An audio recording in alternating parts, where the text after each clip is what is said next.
बेगम ने बहुत ज़्यादा कहा कि यार बूढ़े बूढ़े लग रहे हो आप, हफ्ते में एक दिन रखा होता अपने काम शाम करने के लिए। $52 है। सब मुझे कह रहे हैं छोड़ दो, फेंक दो। जितने की मैंने ख़रीदी वो पैसे भी मैंने निकाल लिए, बट अब जो सिचुएशन बन गई है उससे लग रहा है कि मेरा $4000 से $4500 का खर्चा है।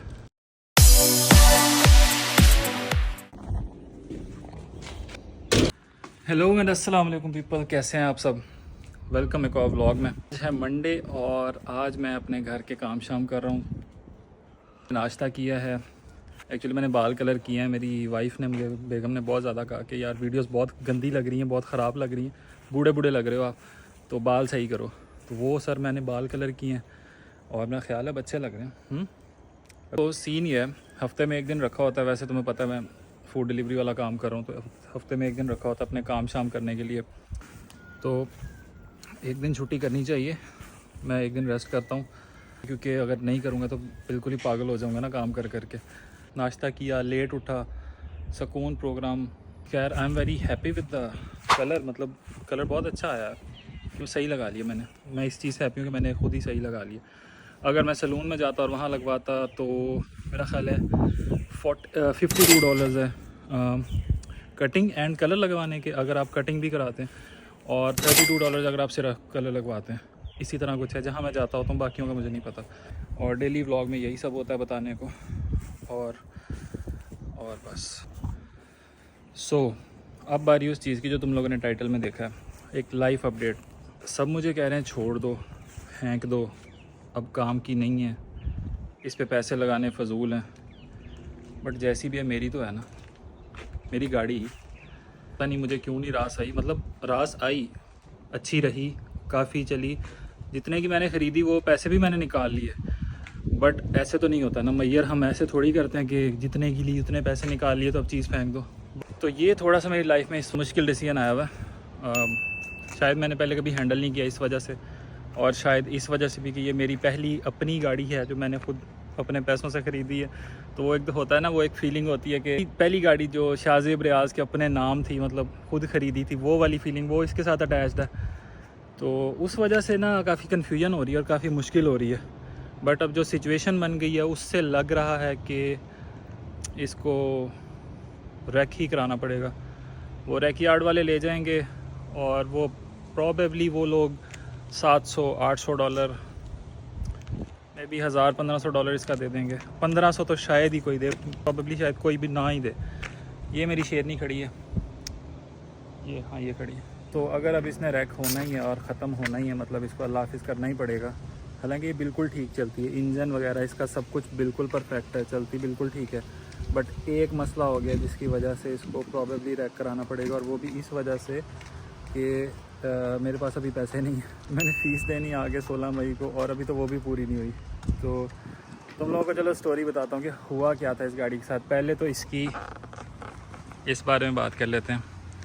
ये यार मेरी मिस्टेक है, बट मिस्टेक भी इसलिए हुई थी कि मैं बहुत ज़्यादा थका पड़ा था।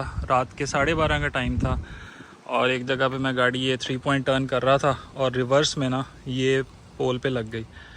हुआ ये कि ये यहाँ से हो गई ख़राब, अंदर से यहाँ से हिट हुई, तो जो अंदर चैसी है ना वो हो गया, वो भी प्रेस हो गया। उस वजह से ये अब टेल गेट बंद नहीं होता, सो इसलिए ये इंतज़ाम किया था, टेपें लगाई थी, क्योंकि टेल गेट बंद नहीं होता था।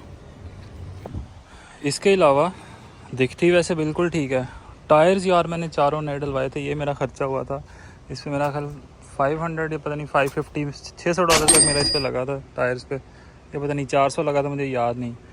सामने से बिल्कुल ठीक है, इंजन बिल्कुल ठीक है, बट फिर भी इसको लेट गो करना पड़ेगा। वो इसलिए एक प्रॉब्लम हो गया। वो जो प्रॉब्लम है वो ये है कि इसका ना गियर बॉक्स में मसला हो गया और रिवर्स गियर बिल्कुल फ्लैट हो गया। मतलब रिवर्स करते हैं तो खड़ी रहती है, वो जैसे होता है ना गियर की गिरारियाँ ही घिस गई हैं, उस तरह की कोई चीज़ हो गई है। सीधा बिल्कुल सही चलती है बट रिवर्स बिल्कुल ही नहीं। मतलब आरपीएम रेस बहुत ऊपर चली जाती है, बट वो ज़रा सी रिड़ती है। गियर बॉक्स चेंज होता है 3000 से। एक बंदे ने मुझे 3000 की कोटेशन दी, एक बंदे ने मुझे $3500 की दी, और एक बंदे ने $4000 की दी। अब दो ऑप्शन है, मैं ये किस्तों में दे सकता हूँ $3000, या फिर मैं एक दफ़ा में दे सकता हूँ, और एक दफ़ा में देने के मेरे पास अभी नहीं है। किस्तों में दे सकता हूँ, बट वो मैं क्यों नहीं दे रहा उसकी रीज़न। अच्छा, और किस्तों में इसकी मतलब मैं करा सकता हूँ ना, अफोर्ड करता हूँ, तो वो ना कराने की रीज़न ये है कि कल मैं गया मैकेनिक के पास और उससे मैंने पूछा कि अगर मैं उसको ठीक करा लूँ तो पिंक स्लिप करा लोगे। पहले तो मैकेनिक ही ये कहता है कि जी तुम उस पर पैसे ज़ाया कर रहे हो, क्यों लगाओगे इतने पैसे। फिर उसने कहा कि पिंक स्लिप भी नहीं होगी। मैं कहा पिंक स्लिप क्यों नहीं होगी। वो कहता है कि गाड़ी विजुअल कंडीशन में भी ठीक नहीं है, तो मैं तो पिंक स्लिप नहीं करके दूंगा।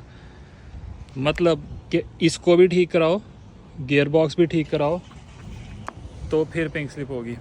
अब वहाँ पे बात आती है उसको ठीक कैसे करा सकता हूँ। बॉडी को ठीक करा सकता हूँ क्योंकि मेरे पास कम्प्रीहेंसिव इंश्योरेंस है इस गाड़ी की, बट उसकी एक्सेस फ़ी भी $1000 है। अब इंश्योरेंस की, हम अपनी ही इंश्योरेंस की गाड़ी की किस्त हम पे करते हैं, बट यहाँ पे जब हमें इंश्योरेंस क्लेम डालना होता है ना कि अब मुझे कोई ज़रूरत पड़ गई है तो मैंने क्लेम लेना है इंश्योरेंस वालों से, उसकी एक एक्सेस फ़ी होती है और वो एक्सेस फ़ी तय होती है जब हम इंश्योरेंस परचेज़ कर रहे होते हैं। परचेज़ हम करते हैं ऑनलाइन, वैसे ऑफिस भी हैं बट ऑनलाइन कन्वीनियंस है तो ऑनलाइन ही कर लेते हैं। वहाँ मॉडल वगैरह लिखते हैं, गाड़ी की मार्केट वैल्यू या एग्रीड प्राइस लिखते हैं कि कितने में हम दोनों पार्टियाँ एग्री करते हैं। बहरहाल इंश्योरेंस हो जाती है और इस गाड़ी की एक्सेस फ़ी है $1000। तो इन टोटल मेरा $4000 से $4500 का ख़र्चा है, जो कि गाड़ी $7500 की थी। फिर एक बात आती है कि मैं इंतज़ार कर सकता हूँ। मैं इंतज़ार क्यों नहीं कर रहा? इंतज़ार इसलिए नहीं कर रहा कि इसकी भी एक ड्यू टाइम होता है कि कितनी देर न्यू साउथ वेल्स में गाड़ी अनरजिस्टर्ड खड़ी रह सकती है। 21 को इसकी रजिस्ट्रेशन ख़त्म हो गई है। आज 21 ही है, अपलोड पता नहीं ये वीडियो कब होगी, बट वीडियो 21 को ही बना रहा हूँ। आज इसकी रजिस्ट्रेशन ख़त्म हो गई है। तो ये जो नंबर प्लेट वगैरह पता ही होगा तुम लोगों को, पाकिस्तान में, इंडिया में हर जगह गाड़ी रजिस्ट्रेशन के बगैर तो सड़क पे नहीं चलती ना। रजिस्ट्रेशन भी ख़त्म हो गई है। एक ड्यू टाइम होता है, पता नहीं 14 दिन या कितना, के उसके बाद अगर उतने दिन गाड़ी अनरजिस्टर्ड रही है तो उसके बाद कोई पेनल्टी भी पड़ती है और उसके बाद आपको फिर 1 साल की रेजो करानी पड़ती है।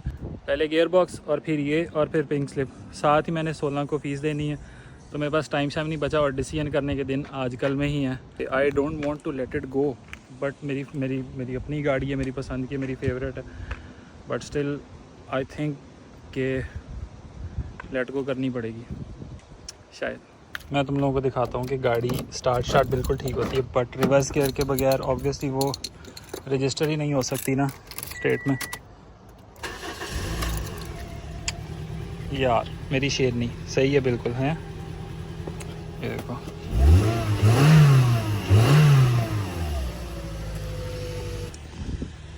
चलो कुछ देर आखिरी दफ़ा इसके एसी में ही बैठ लेते हैं।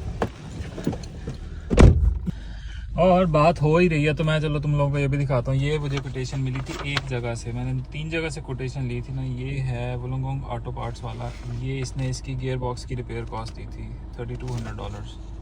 ये इसका ब्रेक डाउन है। गियर बॉक्स जो है $1454 का है। फिर बाकी उसकी लेबर है वो पता नहीं कितनी लेबर कितनी है, $1200, $1227। वाह, 227 टैक्स है।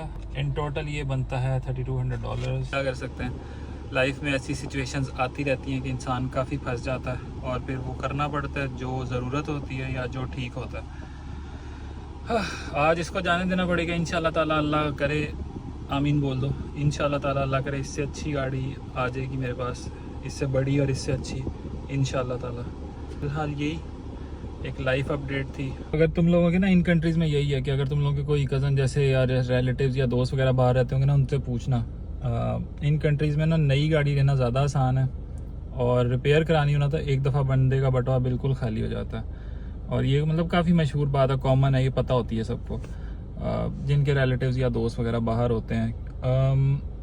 तुम्हें पता है नेट पे DIY वीडियोस, जो डू इट योरसेल्फ वाली यूट्यूब पे वीडियोस इतनी ज़्यादा क्यों होती हैं? उसकी वजह यही है, इन कंट्रीज़ में ना लेबर बहुत ज़्यादा महंगी होती है। अमेरिका में वेस्ट सारा ही लेबर बहुत ज़्यादा महंगी होती है। तो वो पहली बार जब हम मिले, हाथों में हाथ जब हम चले, हो गया ये दिल दीवाना, होता है प्यार क्या। तुम लोग कहोगे गाड़ी है भाई, इतना भी इमोशनल होने की क्या बात है? तो मैं इमोशनल हो रहा हूँ थोड़ा सा इस वजह से। ये मेरी हिम्मत है कि मैं जितना वो इंट्रोवर्ट टाइप हूँ कि मैं ये YouTube पे डाल रहा हूँ ये चीज़। ये वो कहते हैं ना कि वो करेज शो कर रहा है।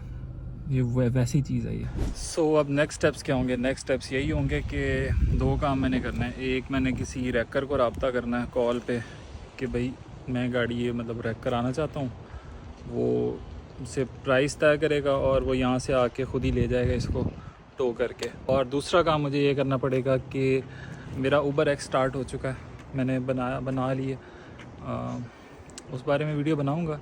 तो उसके लिए मुझे कोई अच्छी बड़ी गाड़ी चाहिए, वो मुझे अब रेंट पे लेनी पड़ेगी।